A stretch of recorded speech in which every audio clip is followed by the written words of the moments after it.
You know, as I bring up my notes here, because I decided to go new school instead of old school, instead of paper, I'm going electronics, and will hopefully this work out exactly the way I planned. But the first thing I look out there, first of all, Mayor Perry, thank you for that wonderful introduction. But the first thing I want to note that is not even written on my script here is if any perpetrator out there or any organization doesn't know what patriotism looks like or is, all they have to do is take a picture of this crowd right here. Please give yourself a hand. Hey, God bless you all. When they look out here, they can make no mistake how strong our resolve is. But I am truly humbled to have the honor and privilege to be here with you today.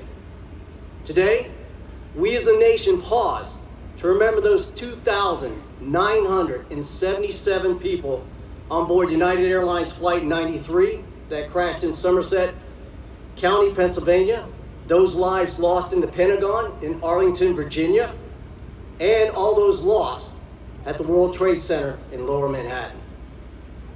Of those 2,977 people that perished that day, New Jersey in itself lost 750 people, with the township of Middletown being hit the hardest, losing 37 residents. There are certain events in life that are very transcendent, life-altering, because the world we knew became very different after they occurred. 9/11, for those of us that lived through it, is one of those events. On September 12, 2001, President Bush met with his staff and said, "Never forget what happened yesterday. Never forget. I will never forget." Today we gather, 20 years later, because we have not forgotten. We remember where we cared, where we were, what we were doing, and what our reaction was when that first plane struck. We remember that initial feeling of helplessness we felt when we realized our nation and our very way of life was under attack. Remember the unspeakable horror we felt knowing innocent Americans were dying at the hands of terrorists who had absolute disregard for whether their victims were sons, daughters, mothers, fathers, family members, and friends. Perhaps the terrorists thought the result of their action on that very terrible day would be to bring our nations to its knees. Maybe they felt that through their terrorist acts they could divide us or dictate a change in the American way of life. Maybe they thought they could collapse our government as a whole. After all, how can we really know what terrorists' thoughts go through their minds when they plot the killing of thousands of innocent victims? Whatever their aims were, whatever they thought they were going to accomplish on that fateful day, I can tell you right here, they were wrong. Today, we also remember the resilience and indomitable power of the American spirit, the very fabric that binds us all together despite our differences when needed most. We remember the immediate outpouring of support for the victims, their families, and their friends. Remember how quickly our nation reacted to defend our homeland and to prevent further attacks. In the weeks and months that followed, we saw those attacks did not paralyze us with fear or force us into inaction. I'll tell you, it's not my car. So we're good.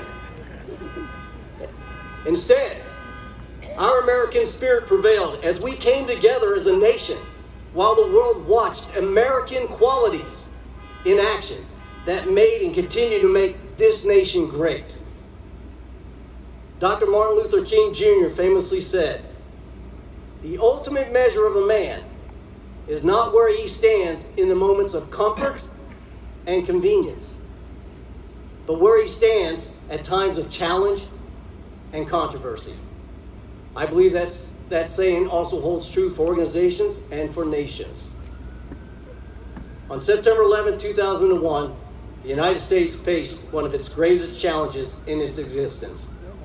And I'd like to share with you one example where our country chose to stand following our time in great challenge and controversy.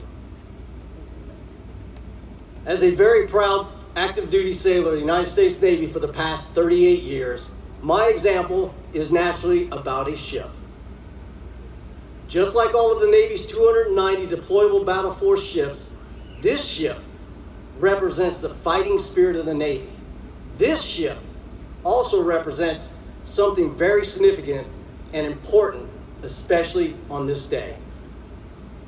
It represents the memory of those lost. It represents the heroism of the first responders and the volunteers who ran toward danger, not away from it. It represents the courage and steely resolve of our survivors, and it represents our nation's commitment to victory in the global war on terrorism. So let me take you back to a small town called Anniv, Louisiana, September 11th, 2003. 2 years to the day following the attacks. Steel workers from the Anniv foundry solemnly pour 20 tons of molten steel salvaged from the wreckage of the World Trade Center into a mold that would become the bow stem of the USS New York. This act is rich in meaning on so many levels. It was a very powerful message to those who perpetrated those attacks. A Navy warship forged from the wreckage of one of our nation's greatest tragedies. A ship that will serve as a living tribute to the memory of the victims, the heroes of that day, and the survivors. A symbol of national pride for each and every American. Dottie England, wife of former Secretary of the Navy Gordon England, said this about the moment. I went to the pouring of the steel down in Anniv, Louisiana, and not just myself, but everybody connected in that steel mill treated that steel with the utmost dignity. The steel workers in Anniv felt like they were contributing to the defense of our nation. There is no question that they were. In an intentional gesture, USS New York was delivered to the fleet on August 21st, 2009 at 9:11 a.m. Shortly before Christmas 2012, the ship and its crew returned to Naval Station Norfolk from its maiden deployment. Perhaps fittingly, that deployment was to the Middle East, and the ship participated in, among other operations, Operation Enduring Freedom, a name that refers to the war on terror. Today, sailors who have never known a world prior to September 11, 2001, are serving aboard the USS New York, at Naval Weapons Station Earl, and all around the globe. Over the course of their entire lives, we have been a nation at war. They have never seen the effects of that day that had upon us as people, and they were spared the pain, the loss, and the mourning. They have only seen who we have become, how we have rebuilt, and the potential what we as a nation have yet to achieve. Because of that, they served. They represent the best of all of us. It is because of those who choose to serve a cause greater than themselves, be it in the military, police force, fire and emergency services, or even through volunteering in our communities, that we as a nation will endure. Always hold on tightly to that American spirit, that very fabric that binds us all in unity through the toughest of times. Never waver in your beliefs in this great country. Never bend to ideals that don't support American values and ways of life. And never concede American values to others just to appease them. And most of all, never, and I mean never, forget what happened on America's soil 20 years ago. To those here today who 20 years ago suffered a personal loss on September 11th, I offer my heartfelt condolences. I want to thank you, Mayor, for inviting me to speak today. It was truly been an honor.